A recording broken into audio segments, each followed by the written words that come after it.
warahmatullahi wabarakatuh. Perkenalkan, nama saya Farida Ilmanafia dengan nomor NIM 858537497. Pada hari ini, saya akan memenuhi tugas praktikum IPA di SD dengan judul Ekosistem di Darat.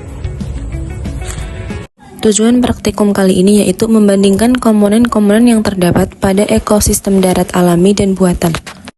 Ekosistem adalah suatu sistem yang terbentuk karena adanya hubungan timbal balik antara makhluk hidup dengan lingkungan hidup, dan di antara keduanya tidak bisa terpisahkan. Ekosistem terdiri atas komponen biotik dan abiotik. Komponen biotik terdiri dari produsen atau tumbuhan, dan konsumen atau hewan, serta dekomposer atau pengurai. Sedangkan komponen abiotik terdiri atas bahan anorganik, bahan organik, dan iklim.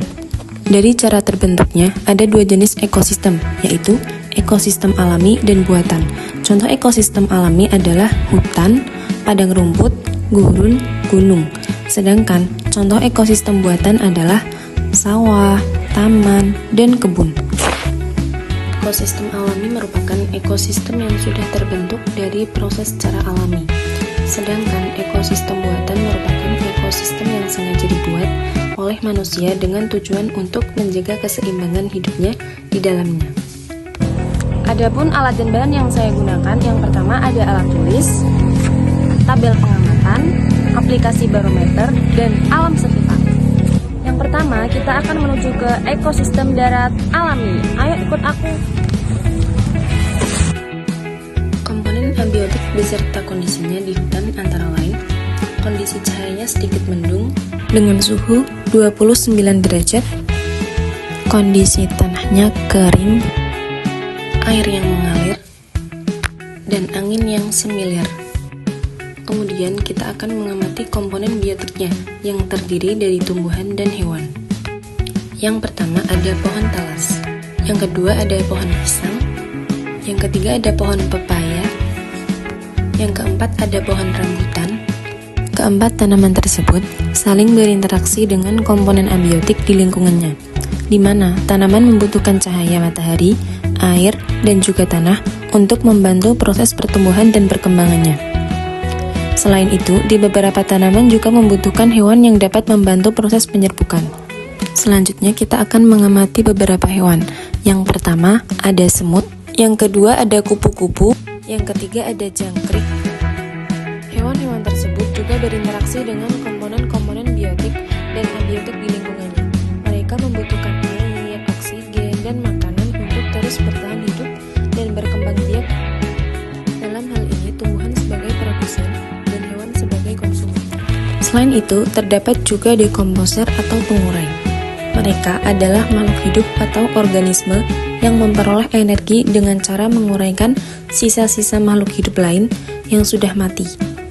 Nah, di dalam ekosistem hutan ini, penguraian yang ditemui yaitu jamur dan cacing. Selanjutnya kita akan menuju ekosistem darat buatan, yaitu sawah. Komponen abiotik yang akan kita amati meliputi cahaya. Terlihat cahayanya terang, suhunya mencapai 28 derajat Celcius. Kondisi tanahnya sedikit kering, kondisi airnya yang cukup banyak, dan angin yang semilir. Adapun komponen biotik yang saya temukan pada ekosistem sawah, yang pertama ada pohon jagung, yang kedua ada pohon kacang panjang, yang ketiga ada pohon pisang, yang keempat ada padi. Semua tanaman tersebut saling berinteraksi dengan komponen-komponen abiotik, di mana mereka membutuhkan cahaya matahari, air, dan tanah untuk membantu proses pertumbuhan dan perkembangannya. Selain tumbuhan, komponen abiotik lainnya adalah jenis-jenis hewan. Yang pertama ada kumbang, yang kedua ada ulat, yang keempat ada belalang, yang kelima ada semut. Hewan-hewan tersebut juga saling berinteraksi dengan komponen biotik dan abiotik lainnya. Mereka membutuhkan air, oksigen, dan makanan untuk terus bertahan hidup. Adapun dekomposer atau pengurai yang ditemukan di ekosistem sawah, yaitu jamur dan cacing.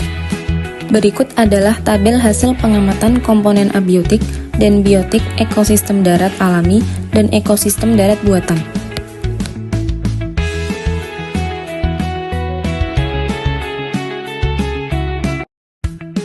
Kesimpulan pengamatan hari ini adalah, dari hasil pengamatan pada lingkungan sekitar, hutan dan sawah, menunjukkan bahwa di alam ini terdapat hubungan timbal balik antara unsur atau komponen biotik dan abiotik yang membentuk sistem ekologi atau yang disebut ekosistem.